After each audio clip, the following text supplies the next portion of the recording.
We see a lot of cases where people get to use Rover as a way to make either, in most cases it's kind of side or incremental income, occasional dog sitting. But we also see people who really have chosen to make Rover a large portion, if not their primary source of income, because they get to hang out with dogs all day.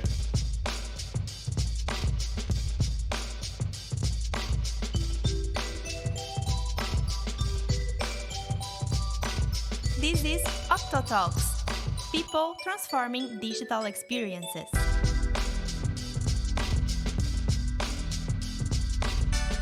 Philip Kimmey is the co-founder and currently VP of Engineering of Rover, a platform that connects pet parents with pet sitters and walkers in their neighborhoods.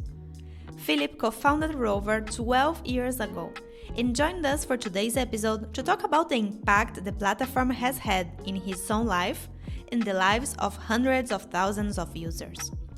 The platform has a service booking count of over 4 million and enabled many people to even leave their jobs to become full-time pet sitters, which they adore.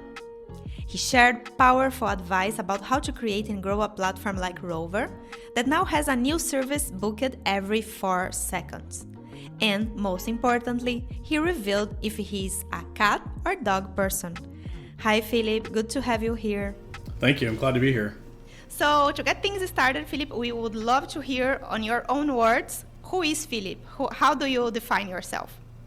Yeah, it's a hard and very broad question, so I might just limit it to my, how I define myself in terms of my role at Rover.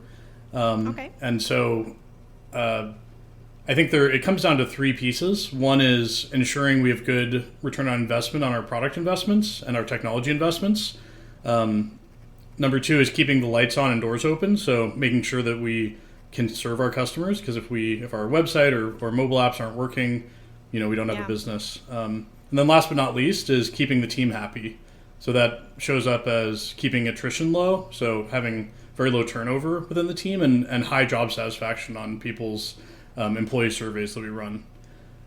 Within the ROI piece, I break that down into 2 pieces: execution effectiveness, so just are we able to deliver on the roadmap, and then are we working on the right things? And so at the end of the day, that's what my boss is expecting from me.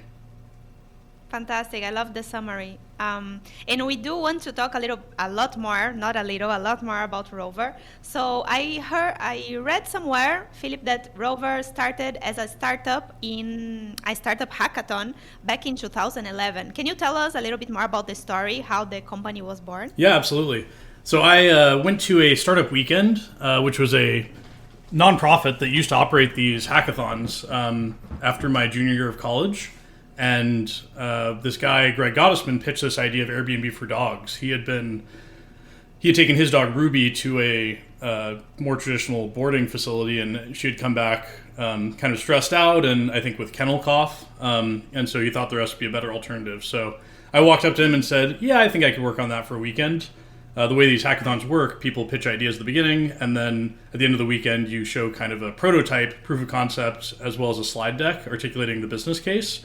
Little did I know I'd be doing it 12 years later. Basically, we worked on it over the weekend. I think Greg got increasingly excited about the opportunity. I think he went in much like I did with this just as a weekend-long activity. But he, at the end of the weekend, called me and said, hey, do you think would you be interested in working on this full time? I think there might be really a business here. And I said, of course, dogs and technology, what's not to like? So I was in their office. He's a venture capitalist here in Seattle. And so they set me up with an office in their office at the time, Madrona, and was working on it full time by that Tuesday. Wow, fantastic. It's so nice because we see that sometimes these hackathons are really nice spaces and great ideas, appear there. But then it's difficult to really make them happen. And Rover is our reality right now. So yeah, you guys must be very proud of what you have built. We definitely are. It's certainly the exception to the rule. There's a couple others that came out of Startup Weekend. But Rover is one of a very small number that made it this far. And certainly to be a public company is the dream when Yeah. you're starting out in a startup, and for us to get this far is super exciting and has been an amazing journey. Well, and now a very important question, Philip. Are you a cat person or a dog person? I grew up with cats, so I would say I'm both. I'm quite allergic to cats, but that really came on in late puberty. My dad is very allergic to cats, and I'm quite allergic to cats, but I don't have a cat myself. Whenever I go over friends' houses, if they have a cat, I always pick it up, cuddle it, pet it, and then do my best to wash my hands. But it still gets me a little bit. I still end up sniffling and sneezing, but it's totally worth it. So I would say I'm both a cat and a dog person. Although I do only have a dog now, Ajax, who's wandering around here somewhere. Fantastic. Yeah, I'm both too, so I understand you. It's difficult. It's impossible to choose for me. Philip, as you already know, because Octobot and Rover have been working for quite a time now, our mission as a company is to transform people's lives through technology.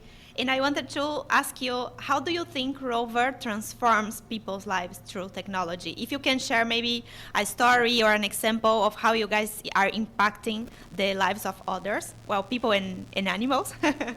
Yeah, absolutely. I think about this in terms of the sitter side. So people providing, sitting and walking services. There's two examples that come to mind. One was somebody who actually was a doctor, had been, and ultimately decided to be a dog sitter full time. This was earlier on in Rover's history, and I think for her it was just so much more enjoyable. She was a huge dog lover, and actually ended up doing Rover full time instead of being a doctor, which is kind of hard to imagine. I also think about a couple in the Seattle area that had retired, and instead of eating into their retirement savings, they turned their backyard into kind of a mini, they would sit several dogs at once and used it as a way to keep from digging into the retirement savings. And also, of course, we're just huge dog lovers. So on the sitter side, we see a lot of cases where people get to use Rover as a way to make either, in most cases it's kind of side or incremental income, occasional dog sitting.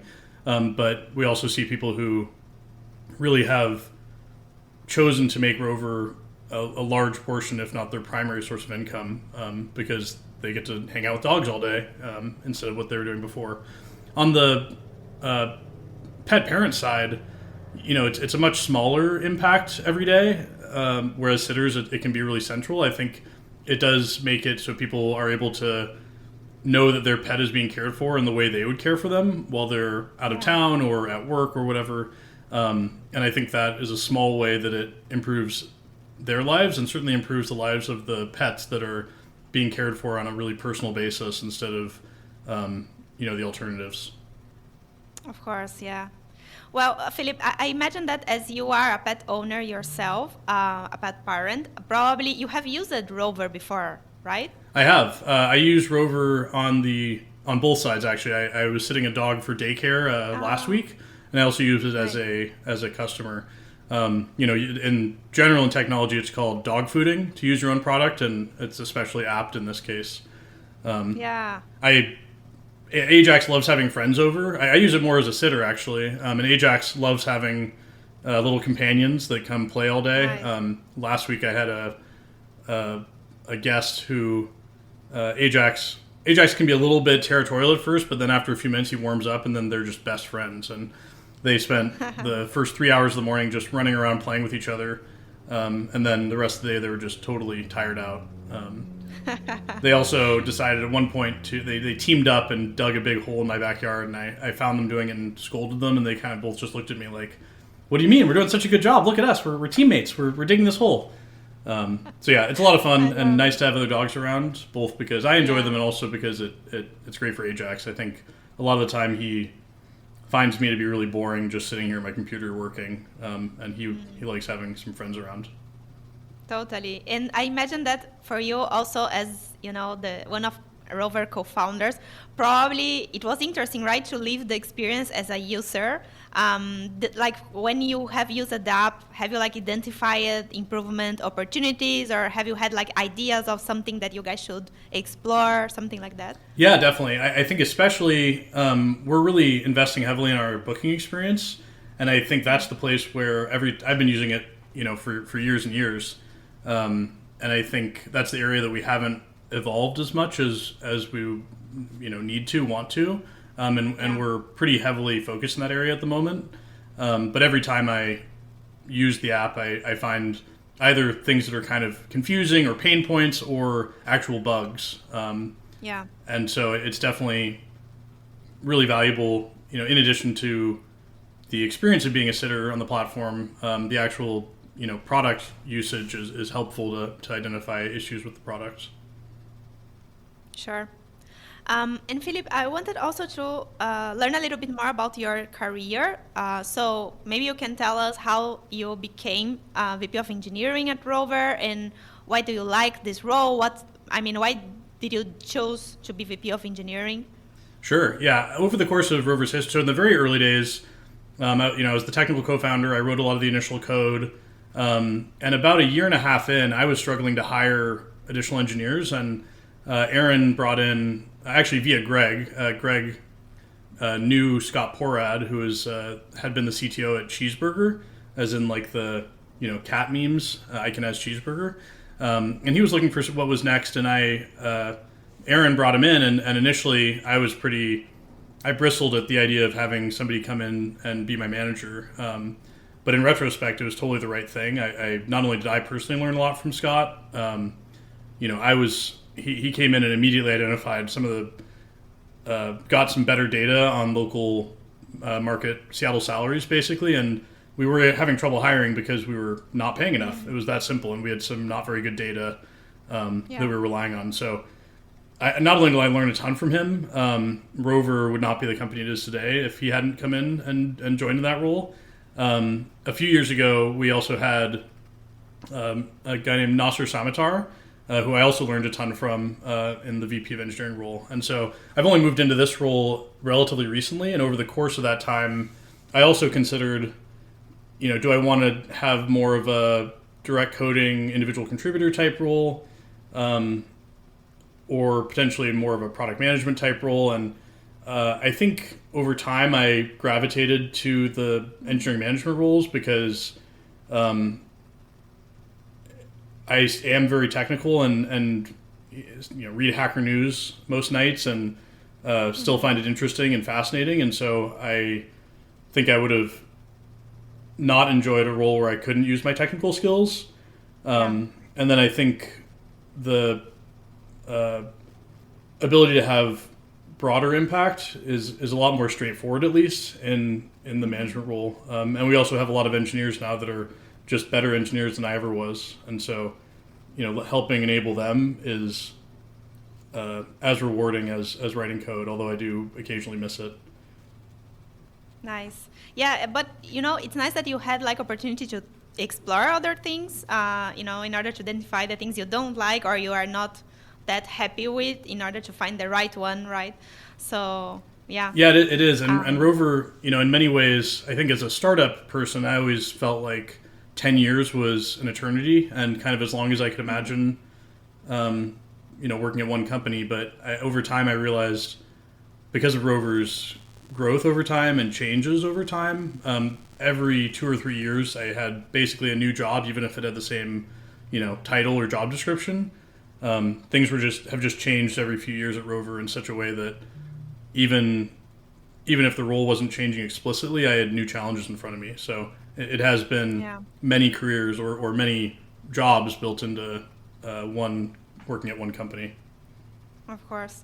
Well, and something else you said, Philip, that I wanted to highlight is the importance of being able to recognize when the company needs something that probably, or maybe in that moment you guys didn't have in-house, and go after that and hire someone like to complement, and in your case, to be your manager. So I feel like it's a very growth-oriented mindset, instead of being like, okay, I have all the answers, because, we don't. So it's important to count on others, rely on others, right?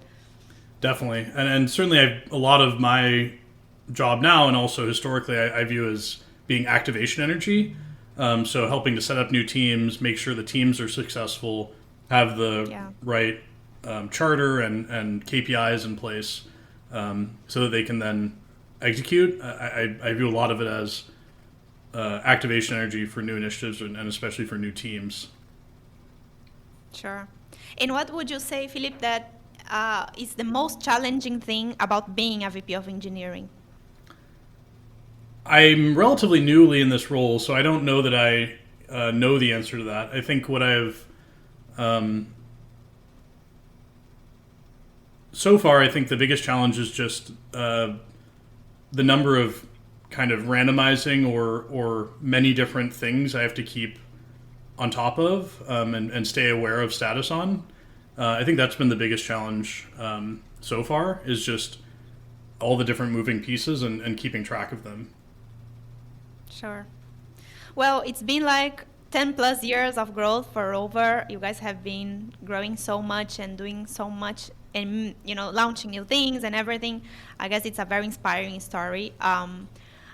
Could you tell us a little bit more about your expectations towards the future, Philip? Do you like envision where is Rover heading to, you know, in the coming years, maybe?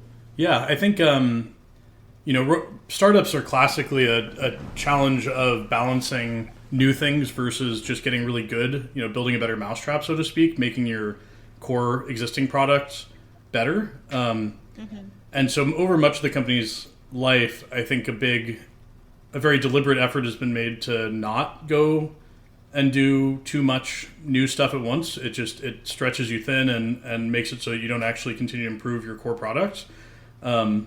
Our mission is to make it possible for everyone to experience the unconditional love of a pet in their lives. And I think what we'll do in the future will reflect that. So, for example, we acquired a dog training company that provides dog training over virtual dog training, so through an app or website. And I think if you think about all the challenges that pet owners face, we just will continue to expand our footprint to better serve those broader needs. I think in particular, we currently have nothing in the, all this is speculative, obviously, but if I think about what I experience as a pet owner, there are things we don't offer services around, like grooming, where I just took Ajax to get groomed last week. That's something that Rover doesn't enable in any way. He was neutered about a month ago. Obviously, Rover is a technology platform, probably won't neuter Ajax next time around, but the whole healthcare and veterinary element of taking care of a pet is another big area where we I think in the future may end up playing. Do you think that sometime you guys will be able to offer your services here in Latin America? I don't know. I hope so. I don't. We expanded in Europe a few years ago, and before that, we launched in Canada, and so those were our first Canada, then Europe were our first expansions. I know it's something that our Megan, our head of international, is always looking at timing and when and where. So I hope so someday, but I don't know when. Yeah, I know. It would be great for us, at least over here in Uruguay. I don't know of any kind of software or app that does something like that. And for example, when I need to travel and I need to leave my cat, alone, it's always, well, let me ask my friend, let me see if I know someone. And it's so, manual and difficult sometimes to find the right people. So as a potential user, I can say that it would be lovely to have something like Rover here. Well, I hope we can provide that for you in the future. I know that I've heard also that in the Octobot offices, there's at least many days, there's at least a few dogs in the office. So very dog-friendly environment over there. Totally. We have a Slack channel called Pets, and we are all day sharing pictures of our pets. You can imagine. Yeah, I guess you guys are the same. I can more than, we have so many, not only is there people sharing photos of their own pets in Rover, in Slack and other forums, but, it's also, we get to see, people submit to us their favorite stay photos, and so we get lots and lots of dog and cat photos throughout our day, which is a really nice reminder of what our mission is. Philip, tell me a little bit more about how you guys face user experience in Rover. How important for you is to be in touch with your users? Do you do like any kind of user, oriented activities, things like that? Yeah.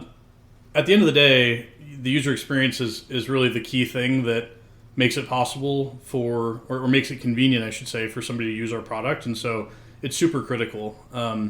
Not only the first time, finding a sitter on Rover is certainly the core of the initial new customer experience, but we want to make it extremely painless and easy to continue to rebook through Rover and not create any incentives or disincentives to continue using the system. And so the user experience is super critical. We do user testing and also have panels of various, both on the sitter side and kind of more general pet owner panels. And so we do a lot of user experience research, and certainly most of the work going into the booking area that I was talking about earlier, that I have always experienced kind of confusing points in and pain points in. Most of that work is really focused on just improving the user experience, both making it easier, making it less confusing, and a huge amount of the engineering team, and certainly especially the design team's time is spent doing user testing, testing new designs to really make sure they're reducing confusion or streamlining the product experience. Fantastic. Well, a very hot topic nowadays, Philip, as you probably know, is AI and everything that is coming with these new trends. Do you have like an idea or opinion on how AI can improve Rover features in the long term? Do you guys have any thoughts or maybe even plans to start applying AI technology to the platform? We actually just completed so every quarter we do a Maker Days. It's a kind of a homage to our hackathon origins. And so the one we just finished was a AI-focused Maker Days, and so there were a bunch of ideas in that space and a bunch of different ways that was applied. We were specifically looking at the new GPT 3.5, I think, or GPT and GPT 4, but also some teams played with some of the image generation technologies, doing things like creating automatic avatars for pets or for customers. So there's a bunch of different ways we might end up applying it. I think right now it's a little challenging because those services are pretty expensive, and we're very, very careful, very deliberate about not sending them any kind of PII or other customer information. And so we have tons of ideas of how we'd like to use it, and I think my expectation is there will become open source or commercial solutions that we can actually run inside our environment in AWS that will make it so that we can, control the data access and make it so that we can have to be less careful about the PII because the model's inside our own infrastructure. And so there's a lot of ideas about how we're going to apply it, and I'd say it's still the early days, but it's something we're watching really carefully. And the AI excitement for Maker Days was really across the team. A bunch of the engineers who organize it and engineering managers who organize it, there was a groundswelling of support and excitement for a AI-focused Maker Days, and it was really cool seeing what everybody built using those tools. Yeah, it's nice that you mentioned this activity. The team here in Octobot that collaborates with Rover, they are always sharing how nice it is to be part of the team, and the spaces that you provide for team members to propose ideas and work together.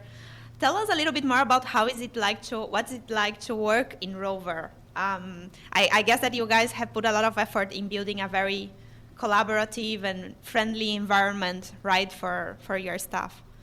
I think a lot of that we certainly have, but I also would just attribute a lot of it to the types of people that are interested in coming to Rover. If I always jokingly say that Ajax is a good judge of character. If you're a Rover and you believe in the mission, that's already going to attract people who are empathetic, care about the mission, and want to, be good colleagues and work well together. And I think we've maintained that. But I would attribute it more to making sure, the type of people who are excited to come work at Rover, plus making sure that each individual person, builds that culture, doesn't detract from it. And so I think there's stuff we can do, like Maker Days, to help build kind of team cohesion and a really positive working environment. But I think ultimately it comes down to, the people you really interact with are your team members and your manager. And so the focus is really mostly on the culture through that lens. That's nice, Philip. So over your journey creating Rover and being part of it for so many years, what would you say are your main learning points as an entrepreneur? Think of this question as somehow a source of tips for other people that want to build their own tech product or are working on their startup. What would you recommend based on your learning path? Yeah, I'd say there are kind of three things. One is find the right partners. None of this would have been possible if I hadn't happened, somewhat, very luckily met Greg at that startup weekend. Rover wouldn't exist. And I was lucky enough, Aaron, our CEO, joined Rover shortly thereafter. And, he's continues to be a very close friend. So number one is find the right partners. If you hear about startups so often, the conflict comes down to that early team, people not fully trusting each other. That's what ultimately you're in this for a very long time with the people that you are your partners. And so find the right partners, and as well as those early employees are, a huge part of that. Number two, I think start with your core skill set. If you are, an engineer, make sure you have the right skills to build that. I think it's there's so much that can be accomplished by a relatively small group. And this is even increasingly more true as time has gone on, with the open source community becoming, there's just so many good tools out there that make each individual person so productive. If you have the right skills, you can accomplish a lot with a really small team. And I'm less familiar with the other areas in the early stages, but I'm sure the same is true for marketing or other key skills at the early stage of a company. I think those are the big ones. Nice. And I know that Rover has so much potential and it will keep growing and expanding, but do you imagine, Philip, that someday you may launch another company, or do you have any ideas of something different you'd like to do? I as I said earlier, coming up to the 10-year mark, I had this kind of sense that, or notional idea that 10 years was an eternity in startup land. And I think what I realized, the thing that kept me at Rover was realizing that every few years there was a new set of challenges. And then ultimately just the huge amount of respect and appreciation I have for all my colleagues. I just don't know that I could hope to ever get to that same level of just feeling really proud and lucky to get to work with all these people every day. So I don't know that I have no plans to go elsewhere or start another company. And really more than anything, certainly, and then on top of that, just the mission. As a kid, I would always go up to, somebody walking their dog and say, "Can I pet your dog?" And then pet them like a little bit too long because I really was excited to talk to their dog, and they're like, "Oh, I have places to go." So I just think it'd be really hard for me to find or start another business that I'm as excited about the mission. So I could imagine maybe someday. Certainly, if you'd asked me this 5 years ago or 8 years ago, I probably would have said yes. But I think it'd be hard for me to find another opportunity I'm as excited about, and hard to find a place where just to the person, every single person is so amazing to work with. That's pretty exceptional. And that's just reinforced every time I talk to people who have gone elsewhere from Rover, or people working in other companies. Is just all the headaches and pain that come from not having this team and culture. And so no intent or plan to go anywhere else anytime soon. Yeah, I bet. It's such a privilege to be able to work in a place where you feel so passionate about it. So I understand you. Yeah. Well, Philip, again, another question that we wanted to ask regarding your path as an entrepreneur.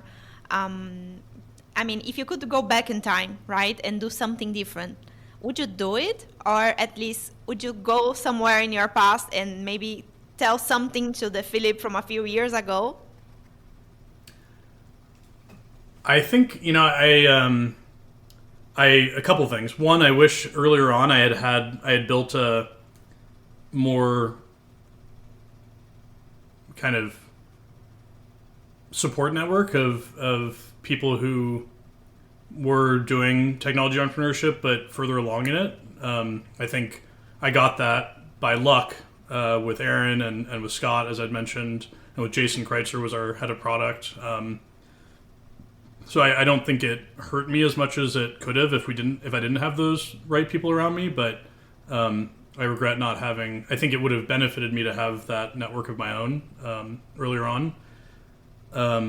There's also a bunch of just mistakes we've made as a company that I think, with the benefit of hindsight, we wouldn't have made. I think we overspent on certain types of advertising at different points in the company's life. We launched an on-demand dog walking product called Rover Now that we expanded too quickly. So there's some kind of learnings in there, but it's that's with the benefit of hindsight. I don't know that if I'd given myself general advice around those types of things, I could have, would have known anything, because I think we had all the general advice. It was just mistakes made that are now obvious with the benefit of hindsight. Of course. And probably those mistakes also helped you get where you are today. So it's impossible and it's not recommended maybe to erase them.